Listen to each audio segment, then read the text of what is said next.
You think ancient humans lived in caves? They didn't. Most of them never went near one. Caves were dark, dangerous, already occupied. And the oldest built structure on Earth predates our entire species. Wooden beams, fitted together, almost 500,000 years ago. So what were ancient humans actually sleeping in? Because the answer rewrites everything you were taught. The real story of ancient human shelter starts before we even existed, and it goes somewhere nobody expected. In 2023, archaeologists in Zambia pulled something out of the ground. 2 wooden logs, notched together, deliberately shaped, dated to 476,000 years ago, before Homo sapiens existed. A different human species built constructed housing before we did. They weren't surviving, they were designing. This wasn't accidental. These logs were placed with intention. And this single discovery collapsed the entire timeline of human architecture. Because now, the oldest known built structure is not a cave, not a hut. It is engineered wood, cut, shaped, and assembled by something that was not us. Now here's where it gets stranger. Some ancient humans never came down. Fossil records show Australopithecus kept tree-climbing bones for over 1 million years. They were walking upright and still sleeping in trees at the same time. This wasn't laziness. Treetop platforms protected them from ground predators every single night. The ground was where you died. The canopy was where you slept. For over 1 million years, walking upright and sleeping in trees overlapped completely. Everything you pictured about early human life just shifted about 60 feet upward. So let's actually talk about caves. Because the myth runs deep, caves are geologically rare. Most ancient humans lived nowhere near one. The ones that existed were cold, damp, and usually home to something with claws. When humans did use caves, the evidence shows brief, seasonal visits, not permanent homes. The caves with paintings were likely ceremonial sites, sacred spaces, not houses. The artists slept outside. The cave was the cathedral, not the shelter. Now, Neanderthals. And this is the part that should genuinely disturb your assumptions. They built shelters with divided interior spaces, specific zones for specific activities. The hearth was placed at the center. Heat radiated to the edges, exactly like modern design. Compare a Neanderthal shelter blueprint to a modern studio floor plan. They are nearly identical. This wasn't instinct, this was deliberate spatial reasoning, architectural logic. We always assumed home design was our invention. Neanderthals were doing it first. But now consider this. Some of the most advanced early shelters went the opposite direction entirely. Not up into trees, not into caves, straight down into the ground. Pit houses, deliberately excavated below the frost line. Naturally insulated, warm in winter, cool in summer. Here is the part that should stop you cold. Pit houses appeared independently on 4 separate continents.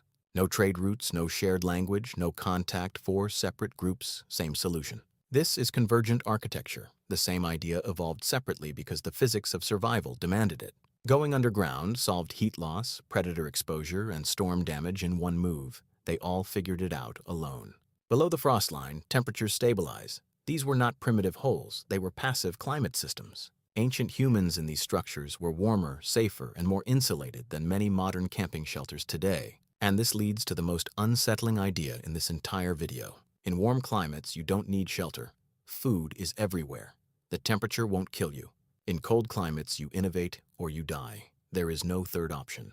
The entire arc of human civilization, agriculture, architecture, cities, may trace back to cold climate desperation. Not intelligence, not superiority, just pressure. Survival pressure applied by weather and season. Tropical populations had everything they needed, so they built less and got credited with less. Cold climate populations were desperate, so they engineered and got credited with civilization. The question isn't who was smarter. The question is who had no choice but to build. Every step in shelter history was a response to a threat, not an expression of genius. Homo sapiens didn't invent shelter. We inherited a 476,000-year-old tradition we barely understand. That notched wood in Zambia was built by someone we've never fully named, for a life we can barely picture. We lived in trees, we dug into the earth, we built before we were human. The cave was never the home. It was the symbol we chose because it fit the story we wanted to tell. The actual story is older, stranger, and far more impressive than a dark hole in a rock. Ancient humans weren't hiding in caves from the world. They were engineering their way through it. 476,000 years before you were born. So why does the cave myth still dominate every textbook, every museum, every cartoon? Because caves preserve things. Wood rots, leaves vanish, soil collapses. A structure built in the open air disappears in decades. A cave painting survives 50,000 years. We built our entire picture of ancient life from what survived, not from what actually existed. The absence of evidence is not evidence of absence. It is evidence of what time destroys first. Every cave image in every textbook is a survival bias error dressed up as historical fact. We didn't find the full story. We found the stone and bone version of it.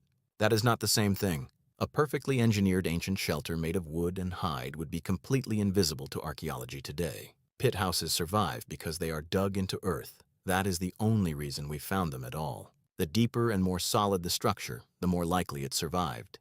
Sophistication hid itself by being lightweight. The Zambia structure was found in 2023. Imagine what is still out there, buried, waiting, undated. Archaeologists estimate less than 1% of potential ancient sites have ever been excavated. Everything we think we know about ancient shelter is built on a fraction of the record. We didn't inherit a history of caves. We inherited a geology of caves. Those are not the same thing. Even the Neanderthal shelter evidence, the divided rooms, the hearth placement, was found preserved inside a cave. That doesn't mean they only designed in caves. It means that's where the design survived. Neanderthals ranged across Europe and Asia for over 300,000 years. They were not following cave locations. The architectural thinking was portable. The caves were just the accidental archive. And go back even further, to the species sleeping in trees while walking the ground below. Those curved finger bones are not a leftover accident. Natural selection is brutal. It removes what you don't use. If tree climbing anatomy persisted for 1,000,000 years after walking upright evolved, they were still climbing every night. This was skilled construction. Platform building in a canopy requires planning, material selection, and structural awareness. Modern great apes build sleeping nests nightly. Australopithecus likely built something more deliberate, more reused, more structured. If the oldest engineered sleeping spaces were in the canopy, then human architecture began 30 feet in the air. The timeline doesn't start with caves. It starts with branches, woven, shaped, slept in, every single night.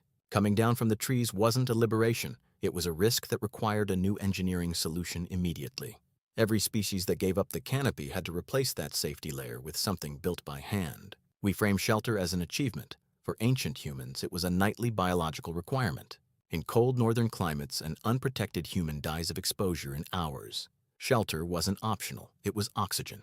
When 4 separate populations independently invent the same underground structure, that is not culture. That is physics demanding a solution. The thermal logic of a pit house is identical to modern passive building design. They solved the same equation 50,000 years earlier. Dig below the frost line. Use the earth as insulation. Place the heat source at center. Vent the smoke upward. Done. There was no trial and error visible in the record. The pit houses found are already refined, already optimized. Someone had to teach the next generation. That means memory, language, and intentional transmission of engineering knowledge. Shelter knowledge was curriculum. Ancient children learned to build the way modern children learn to read. Everything we define as civilization, teaching, planning, material knowledge, was embedded in shelter construction long before cities existed. The cave was never the home, the school, the workshop, or the starting point. It was the exception, the outlier, the one thing that lasted long enough for us to mistake it for the rule. Ancient humans were engineers, climbers, diggers, and builders, from before our species had a name. And somewhere in Zambia, 500,000 years of that story is still sitting in the ground, waiting to be read.